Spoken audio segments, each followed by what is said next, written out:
Hello, everyone, and welcome back to our True Ghost Stories segment, where we share the most chilling experiences sent in by you, our viewers. Today, a story comes from a viewer who experienced something truly unforgettable back in 1996.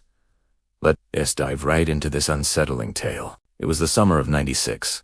Our storyteller, just a kid back then, was staying at his Uncle Nam's house near Ventrin Market. Living with them was a boy named Thang Xin, who was known in the neighborhood for being a bit slow, with the mind of a child.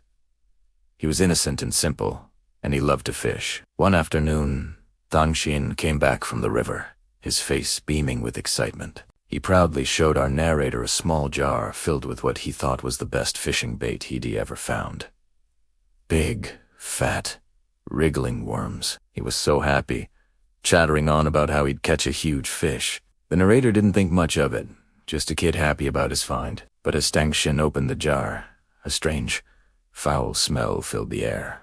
It wasn't the usual earthy smell of bait. It was something rotten, something sickly sweet that turned your stomach. The next day, the two boys went down to the river to test out this amazing new bait. They sat on the muddy bank, a spot they knew well. As Thang Xin was about to put a worm on his hook, the narrator happened to glance at the water's surface, and that's when he saw it. Floating just below the murky water was a pale, bloated human face. Its eyes were wide open, and they were staring directly, unblinkingly, at Thang Xin.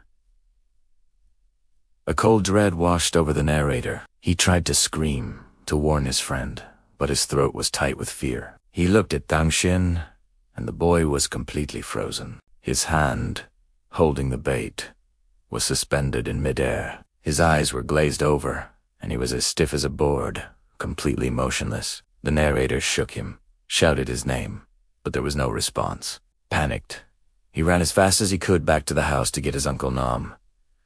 When they returned to the riverbank, Thang Xin was still in the same rigid pose. Uncle Nam, a man who had seen a lot in his life, knew something was terribly wrong. He looked at the jar of bait, and then at the spot in the river where Thang Xin was staring. Following the narrator's frantic pointing, Uncle Nam peered into the water. A few moments later, his face turned pale. He told the narrator to stay back and waded into the river. A short while later, with the help of some neighbors, they pulled a body from the water. It was the decomposed corpse of a man, and it was covered in the very same maggots that Thang Xin had so gleefully collected. They carried Thang Xin back home. He remained unresponsive for hours. When he finally woke up, he was confused. He looked around and asked why everyone was staring at him, wondering if he had fallen asleep. He had no memory of the face in the water, of freezing up, of anything that happened at the river. To him, it was just a lost afternoon. Years have passed, but our narrator says he can never forget that day. The image of that floating face is burned into his memory. He's still haunted by the sickening smell that came from that jar and the chilling, unanswered questions. What did that spirit want with Thang Xin? Was it anger? A warning? Or was it something far more sinister? We may never know. Thank you for sharing that incredibly creepy story. What do you all think happened that day? Let me know your theories in the comments below. And if you have a true story you'd like to share, be sure to send it our way. Don't forget to like and subscribe for more chilling tales. See you next time.